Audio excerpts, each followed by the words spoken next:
From the Hype HQ studio in Chicago, Illinois, it's Startup Hype Man, the podcast. Hello, everyone. My name is Raj Nation, and I am the founder of Startup Hype Man.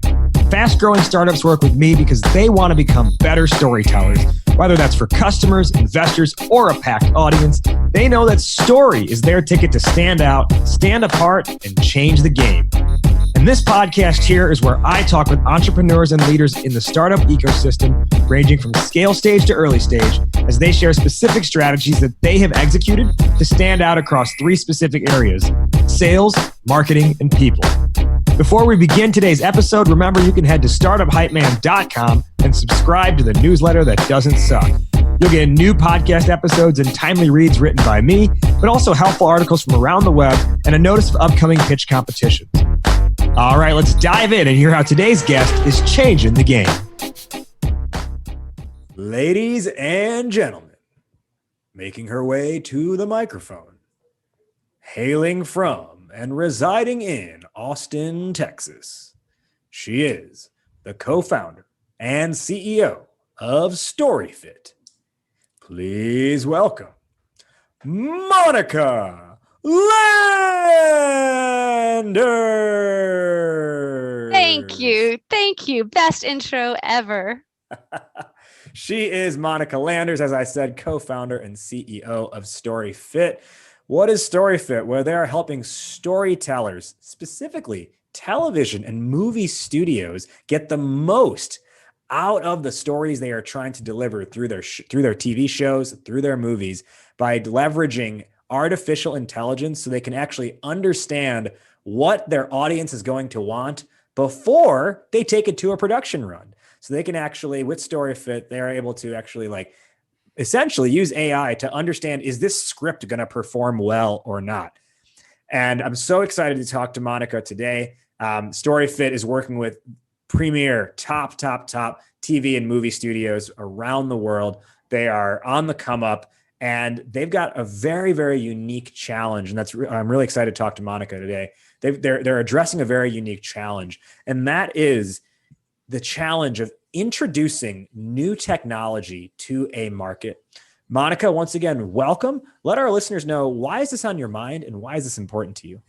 Well, your intro was so spot on because we're storytellers. We have a real love of stories, but we also are applying AI to the most human thing that we do, which is telling stories, right? Stories are how we learn, how we connect, It's how the we're oldest form entertained. of communication. It is it's like the core of our humanity, really. And so what we're doing, there's a business sense, but there's also this huge sense that we feel a responsibility that we're applying AI to something that's very human.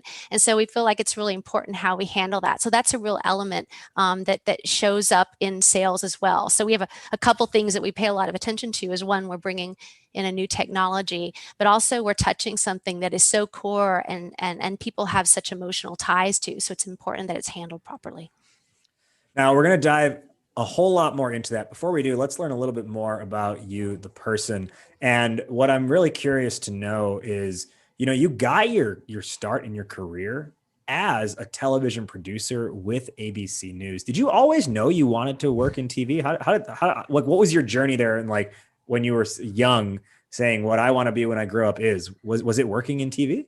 Oh, yes, it was. In third grade, when they bring adults to come speak to the class, and the only, in the several years that they do that, the only woman that ever came was an on-air television reporter.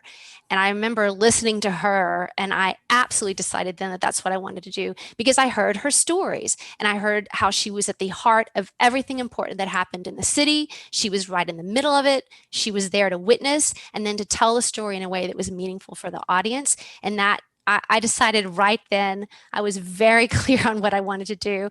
I went to school and majored in journalism, interned all over the place, including at WFAA in Dallas, which then helped me get an interview to start then at ABC. So I absolutely knew what I wanted to do, but I quickly discovered that on air was not the thing for me. I liked being in the background and putting it all together. So producer was just the perfect fit, and that's why I stayed that entire time. I really wanted to be, though, on site, if there were guns and no electricity, that's where I wanted to be. So those are the Mm. stories I really enjoyed covering. And I feel really lucky that I got to do something that I chose at such a young age. Can you say a little bit more about, you said you realized quickly you did not want to be in front of the camera. You want to be behind the camera. Um, what was like what was the inflection point there that made you realize that? I saw the correspondence and the extra layer, and frankly, especially for the women, when we're in a hurricane, they had to make sure they had lipstick on and get themselves Mm. ready to tell the story on. And I felt like I could have more impact as well at a young age by being a producer, because I didn't have to prove that I looked the part. I just had to do the job. And so I felt very empowered at a relatively young age, to be in the middle of things, to do a good job, to impact the story how I could, and how I suggested, telling it, or finding the interviews, or building the interviews, building and editing the pieces. And I couldn't have done that if I also had to prove myself, as an on-air person at that time. And I mean, those jobs are way harder than they look, right? That's their whole Right. intention, is to make them look easy, and they do. And I realized that would take me another decade, and I wanted to start then. That's powerful. Just, I mean, pointing that out, because I'm sure a lot of people aren't even aware of that extra layer that a woman anchor would have to go through, or a woman reporter would have to go through. And I think it's also very interesting to realize that at such a young age, right? You were fresh out of college at that point, and I think anyone's goal is just like prove my worth, right? Hmm. Oh yeah, I pretended I was 28 for 6 or 7 years. I said I was 28 till when I for somehow decided that was a reasonable age, respectable age to be. So when I finally turned 29, it was really hard to You get know, used to saying it's it. so funny you say that, because I feel like I never felt like I was comfortable with I always felt like I should have been older than I was, until I got to the point of like 20, I think it was like 28 or 29. And I was like, now I finally feel like I'm the age I'm supposed to be. Yes, that was exactly it. Exactly. Can you talk a little bit about, you said before, like, you had that career day, someone came in and you're like, that's what I want to do.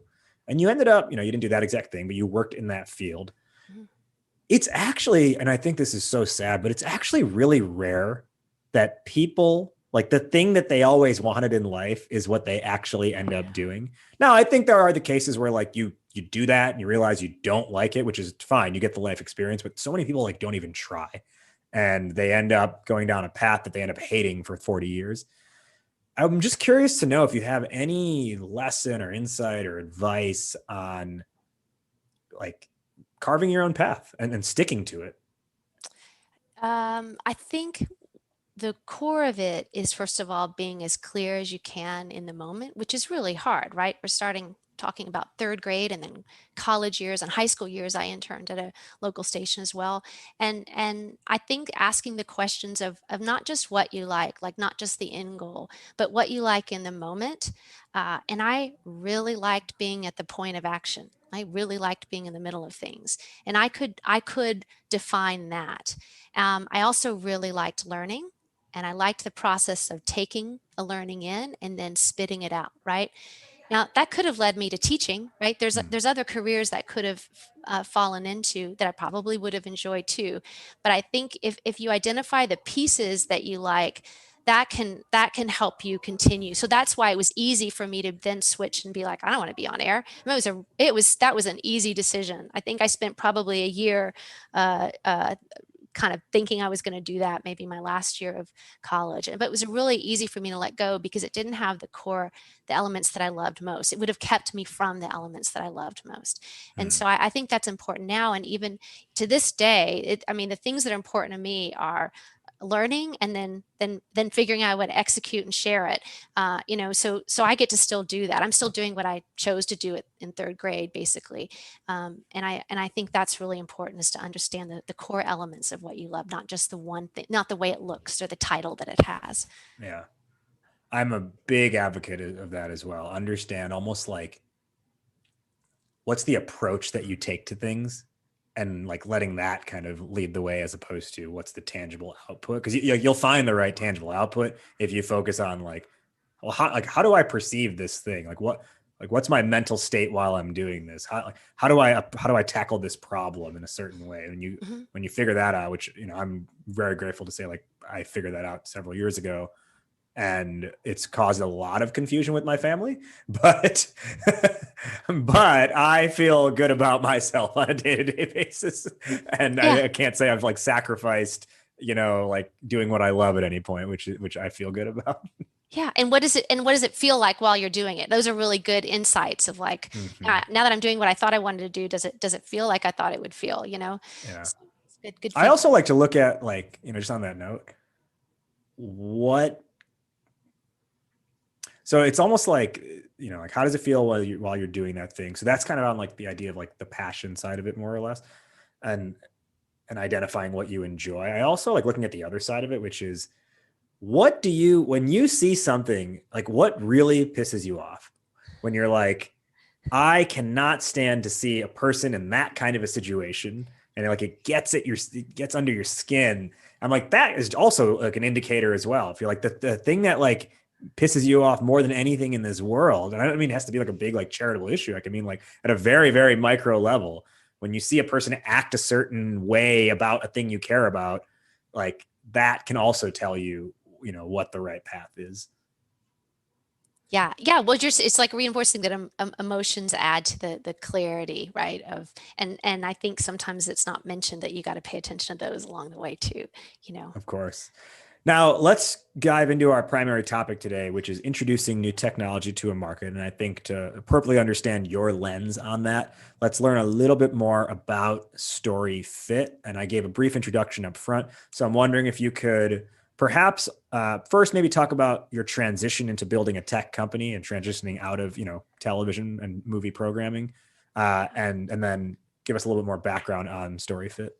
Yeah, it was really a very straight jump from TV to startup. I mean, there was just, I just leapt and it worked out well for me. And my former colleagues at ABC, like I just, in retrospective, been like, oh yeah, you were always handled the more technical side of things. Like if if you're out in a live shot and so I thought it was kind of interesting reflection of like, I didn't realize I did that, but I did jump. And then you know how it is in a startup, you're instantly doing all sorts of things you've never done before. So I learned real quickly. So ever since then, I've been managing dev teams now for lots and lots and lots of years, and so that was a real a welcome jump. And then I got to learn enough to put myself in a situation where, ever since then, I've managed always the team of devs and the team of creatives, and so I've forever been at that intersection of content and technology and trying to bridge that gap and figuring out what kind of bridge do we need to build here to make this particular goal within the content work. So I've really been in that intersection for a long time, although it's looked differently at different iterations. And I think with StoryFit, what's interesting from a business perspective is that uh, an AI company is not a traditional software company, right? There's differences. And I can't say that I knew that going into it. I kept trying to follow kind of SaaS models and I was looking at building it and hitting certain target points. But AI is different because unlike a platform with filters or algorithms, you can't achieve the predictable exact same level of consistency and accuracy. And the coolest results require some interpretation. So this all kind of affects the product, but now that feeds into the sales. And early on, I just kept having this sense, which I couldn't articulate or define, that the sales feels different. It doesn't feel like we're following all the typical best practices. And then when I was talking to other CEOs of AI companies in different verticals, they all said the same thing. It was the same sense and an extra loud sigh or stronger reactions of like, oh yeah, this is different. And my background, of course, is more in on the production development side. But these people who'd been in sales for years reinforced like, nope, this is a different animal. And so that's what I think is interesting to talk about is, okay, how is it different? And of course, this doesn't apply just to AI. It applies to new technology. And I think probably there's a loop that anyone can hear tips and maybe recognize elements in their own sales cycles that are happening that are these same Sure. elements. But I do think it's definitely true of AI and new technology that there are a few extra steps. Well, and I think what's interesting is, someone hearing this might think, oh, artificial intelligence isn't that new. People have been hearing about it for a while, but I think That's the right.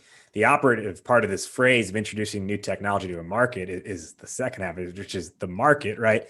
And specifically in the market that you serve, it is new. People are scratching their heads thinking, you mean to tell me I'm going to write a script and then a machine is going to tell me if it's good or not? I know Right. better than any stinking machine. Right. Right. And Right. I mean, in a lot of, reasons, they're right sometimes. And that's what has to be really clear.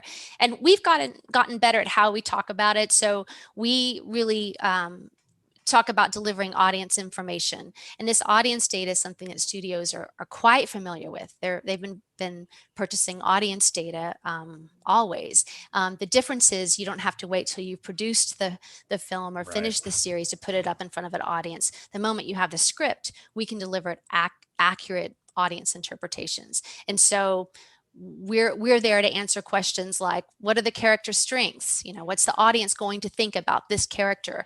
Can this character carry a film or series? How is the story unique? What are some of the opportunities, but also the risks of this particular film? What are comps? Who is the audience? Are there adjacent audiences? What are the concepts and themes that we should elevate? In our marketing campaigns, our advertising campaigns.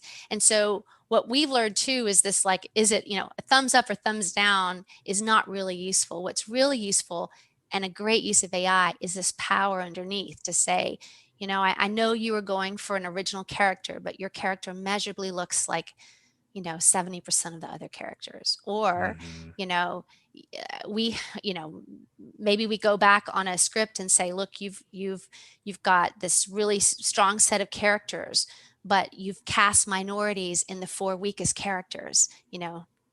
Is that what you intended to do? And Sure. so we're able to just kind of put up the mirror and say, like, measurably, here's some things that are happening. And it's not about, one of the things, and we can talk about this too more in the specific sales, it's not about creating the same, quote, best film or best series over and over again. It's about recognizing what you're trying to do and really doing it, because we have measured, like, we know you have to break a certain percentage of these rules to succeed. So there's Mm-hmm. a real incentive to say, what rule are you breaking? Are you intending to? Is this where you want to go with it? And how is that going to affect your potential audience? Or how is the audience going to receive this particular flip of the genre, or fresh take on a character? So we really work closely and deliver our information in creative language, not just straight AI data, for that very reason. And I think that, so I want to double back to something you said a little bit earlier in that, which is like what I'm extracting here is you're in this process of building trust, right?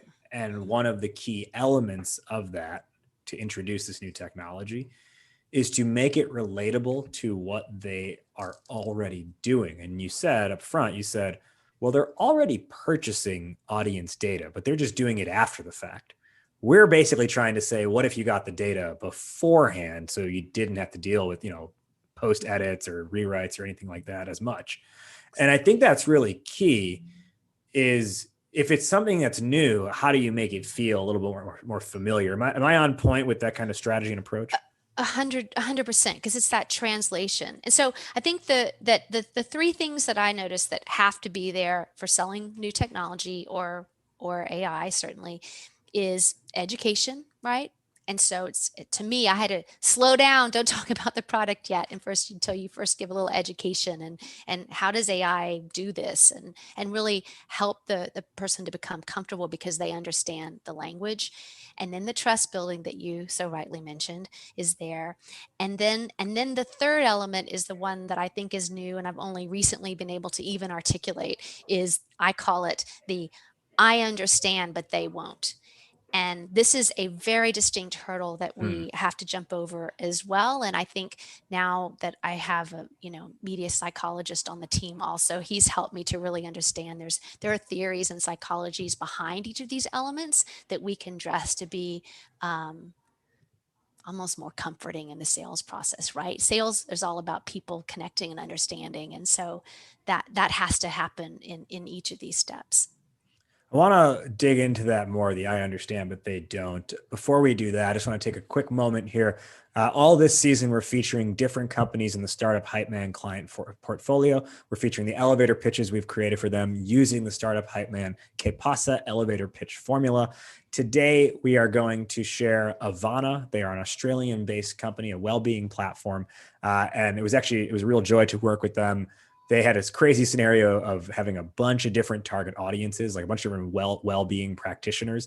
And so we had to figure out, how do we whittle that down so we don't have 19 different pitches, but we have a handful of pitches. And we did that by grouping them based on problem type. And so one of their target markets is chiropractors.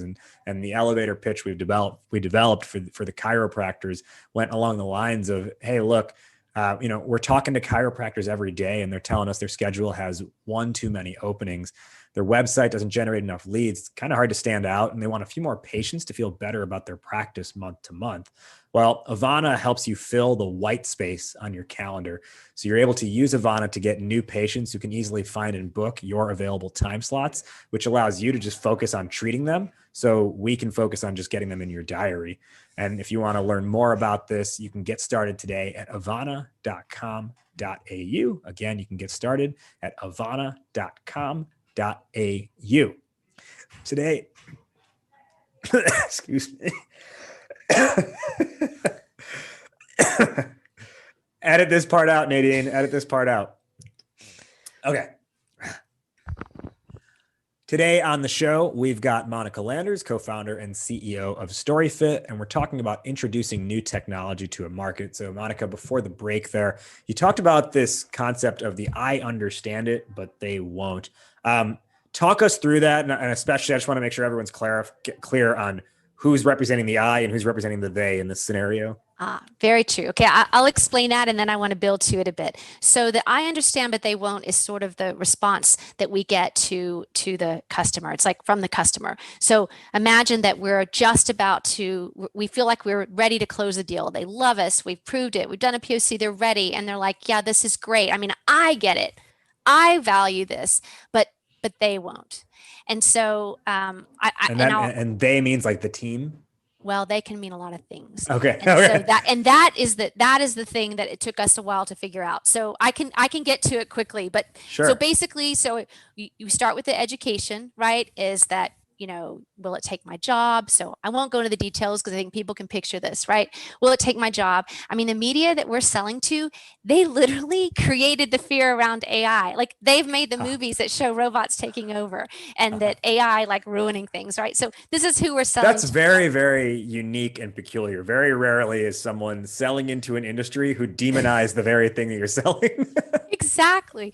So we're always aware. So there's some education, understanding the words, understanding what we're doing. So there's that, and then there's the trust building, which you mentioned, and I just completely agree that there's a level, and we have to do that through working through usually proving out that our AI delivers something that they already knew, that they're like, yes, I knew that. And your AI said that. Good. Now show that it's actually helpful. So there's a couple of steps that we go through in building an internal trust. But let's just now assume that we have done a great job on all of these. And I will just say on a personal level, to get through all of these, I really had to take a deep breath early on because, I think entrepreneurs and founders especially do this all the time. Like we've got this product, we love it, we know it works, we know it's great, and I just want to jump to the end and just say, yeah, just do a project with us. You're gonna love it. Mm-hmm. And I really learned to slow down and take the time to let people walk through these phases, right? And so the last one that I was calling "I understand, but they won't," it was really a surprise because originally I just kind of bulked this into just one big group. But there's a couple theories that explain it. One's called the spiral of silence, and other is the third person effect. And the way it works in real life is that people, you kind of win them over and they're like, yeah, I believe in this. This feels really good, but I don't think anybody else is. And I mean, it begs the question, right? Well, don't you think they're as smart as you and they'll see the benefits? And I'll just, here's a spoiler, like that doesn't work. Don't say it. Just hold it on the inside, because I've said it out loud before, and it is not the way to win them over. So these theories that underlie it, and I think they're interesting because to me, it's like, this is human nature. This is what salespeople who are good, revel in, is really understanding the underlying human nature so they can address that. And the spiral of silence is a communication theory that was proposed by a German political scientist. Her name is Elizabeth Noel Newman, that explained this one element of Nazi Germany, which is why so many Germans who disagreed with the regime, they remained silent until the regime ended. And so ultimately what it says is that an individual will fear social isolation for going against public opinion. And if only one side of public opinion is expressed, AI is scary, we don't trust it, then first of all, that person has an incorrect understanding of the norm. But secondly, they're going to be naturally fearful to speak up. And so you can see why it's called a spiral of silence, is you can see how this spiral, so no one says anything, so everyone thinks it's not a good idea. So therefore no one says anything. So therefore everyone thinks it's a bad idea. So this is this spiral. And I think, again, that doesn't solve it, but understanding it, you go, okay, there's a fear base. Like, this is important, right, in sales.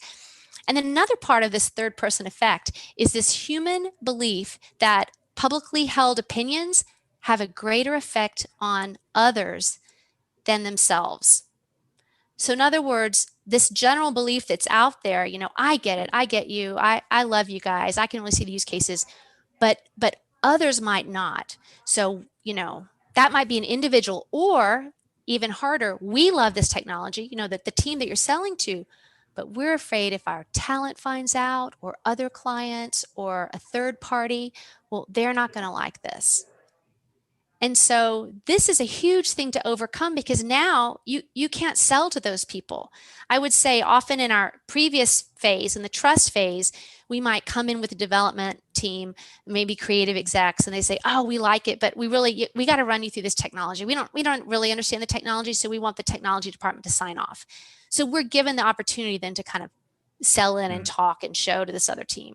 Likewise, if we come in through the technology, they'll say, well, I mean, we think it's cool. We've been wanting to build this, but you're going to have to sell the creatives there, which we can do because we're given the opportunity.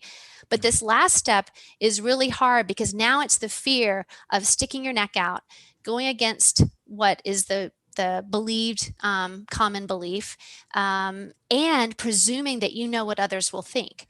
And we can't always get in front of that third batch. And so that I think is a real challenge.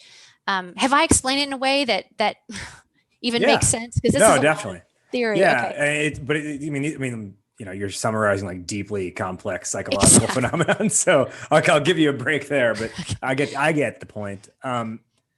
So can you talk through then, how are you able to overcome that, and how do you get them to not only want to, but then act upon socializing it internally? Well, and I think that's where, they ought to have university majors for salespeople that include like everything from finance to psychology, because I think it just requires so much, right? So the main ways that we see to solve this is, first of all, like testimonials and PR, like break the cycle, the spiral of silence, right? By not having everyone be so silent. So get that information out there. And we're working on that, although we are so heavily, under NDAs that that is a challenge for us. Well, that's an important point, because I think a lot of people listen to this are thinking like, oh, well, show them some credibility, show them who you've worked with so they don't feel so alone in their decision. But as you were telling me before we went on air with this, you were like, I mean, maybe you could just explain that anecdote where you thought you had a testimonial. It's always something that we ask, and usually, groups are like, oh, well, maybe eventually, but it's that fear of having anyone else know about it, right? So, and also they want to feel like they have the upper edge and are, so I do understand it. But there was one studio that signed on, and I had asked the general question about testimonials, and I thought that she had said yes. I was like, this is fantastic news. Thank you. I was thanking her and saying, this really does help, a startup, and I really appreciate it. I'll get back with you on this. And she said, oh, no, no, you misunderstood. I said, we will never do that. And I thought, oh, okay. Now that makes more sense, but how disappointing. Yeah. So, like the average company is thinking, okay, I can show some case studies. I can show some logos of who we've worked with to improve our credibility. But you're in a unique situation where your clients are making you sign NDAs where you don't even have that in your back pocket to say, look who else we've worked with. You could maybe at best say, we've worked with others, trust me, but they've all signed NDAs, so I can't tell you, which I would say also creates a secondary challenge that it's just going to make this next person say, well, I should have them sign an NDA too, even if they weren't originally thinking it. Oh yeah. Oh, believe me, everybody thinks of it, but right? yes. Well, but I feel like it's its own spiral that gets created, right? That's another downward staircase or whatever it's called. It is, but it leads so perfectly. So how are you then overcoming this? Well, yeah, it leads perfectly because time is the next solution. And I mean, that's not fun. That's not fun for any entrepreneur who's trying to, raise money and be a strong company. But time makes a difference. And we see people move between organizations. We know that friends talk to friends. We have absolutely gained customers when this happens, when a studio has a wave of layoffs and everyone goes to different studios, and well, next thing you know, we're in those studios. And so this happens. We're also aware when we're selling to one group that they used to work with this other group that we're selling to, and obviously we can't do anything to say it, but we are internally fingers crossed that they're talking to their old friends at the other studio. And I believe that happens. I think going back to the trust, though, it's really important that we don't blow the trust by saying anything to studios, Sure. right? That doesn't help. So there's this very careful loop, but time really does make a difference. And I think time will make a difference also on us being able to have more testimonials and PR about it. That's not a fun answer, but I think it's the truthful one. Mm-hmm. And then the last, the way we're really actively solving it now. I want to just, go ahead. I want to highlight something you said there, because sometimes it's a scenario where it takes a little while for the market to catch up. And then once the market catches up, it just like takes off from there. And they're like, oh, yes. And I think like a very obvious example we could point to last year. I mean, how many restaurants were hesitant to have like Uber Eats or DoorDash or Postmates be their delivery courier? And then all of a sudden the market caught up and they had to. They were like, oh crap, we need something. We don't have the technology internally to do this ourselves. We can't take phone orders forever. And then the market caught up. And I mean, for a lot of those companies, all those delivery companies, the sale, they didn't even have to sell anymore. They were just getting the inbound demand because the market realized, and they just had to literally install for them. But there was that slow build to get there. So your point on time, I think I don't want anyone to overlook that. And it's not to say you don't try in the meantime, but there's ultimately, I mean, ideally a point where the market tips in your favor. And I think entrepreneurs need to be honest with themselves that that's the case too. And frankly, you're going to have to raise money for that. You're going to have to raise money for, here are my plans, and I'm going to keep working, but it's going to take this long. It's going to take a year before any of this happens because of this reason. And you're going to have to fund for it, because you don't want your company to die with a great product just because you didn't give it the extra 6 months, frankly, that some of these conversations might take for a new technology or new education, new trust building, new PR on this new product. So Yeah. Time is like always the most or the least fun to have as a solution, but right, like you said, and you're about to go into the next portion as well, so I want to make sure I don't forget about that. Oh, well, I think this is how we're solving this a little bit more proactively, because the other two are a little bit harder to make happen. They either happen or they don't. And for us, and again, this goes back to it being an AI company, the right data scientists and the right team around it is really important. So while we want to talk in a way that's comfortable for our customers and potential customers, we are an AI company. And so we have to make sure that we're building and communicating in a way that is going to make sense for this particular industry. So it matters that we have the right data scientists to work with creative teams. We, as I mentioned earlier, we're a creative forward team, but this is a different group than you would hire to optimize pricing. Like, these are not the same data scientists. And I think AI becomes this broad phrase that people use without realizing that even if their titles aren't there, there's some really specific types of people. I mean, so that's why our data scientists are NLP experts, and we have computational social scientists as well to combine all these efforts so that we can really be smart at this nexus of the creativity and managerial and deliver something that's useful for this industry. I just got one more question here before we begin our wrap up.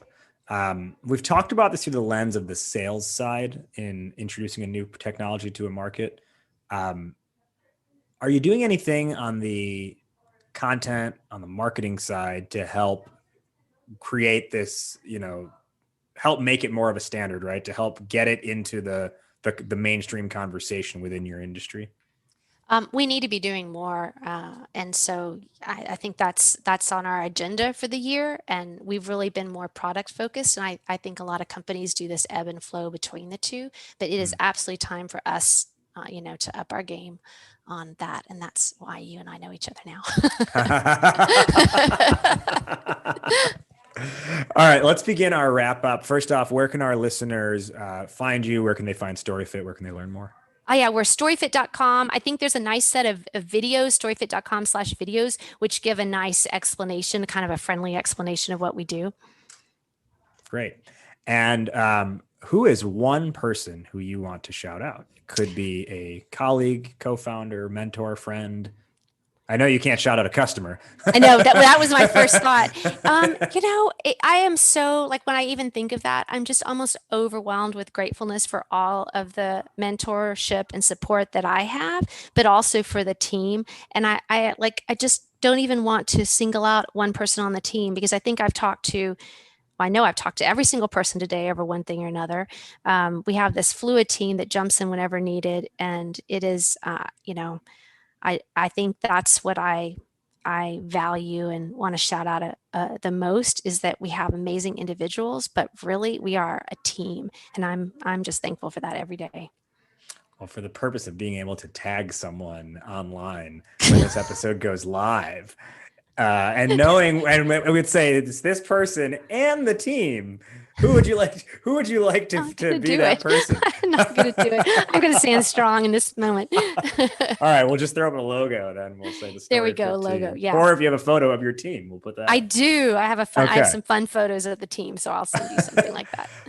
Let's do our final lessons, takeaways, our parting shots from today's episode, which was introducing new technology to a market. I'll go first, and I'll toss it over to you. My big takeaway from this conversation on introducing new technology to a market is that you really have to transition from thinking of yourself as a salesperson or as a seller, and transition more towards thinking of yourself as an educator. Almost have a more like scholarly approach to it, because the market needs to be educated for one, but then I think also that's going to help you better respect like their timeline, and also just, not feel like so over anxious with people who need a little bit more like protection and need a little bit more time to figure their stuff out. Monica, what are your parting shots from today? Yeah, I think that's it. And adding to that is that there are basic human elements and human drives that even those people might not be able to define. And I think it's important, if we can realize that they're there, then we can address it. And some of this fear of socializing new ideas is real.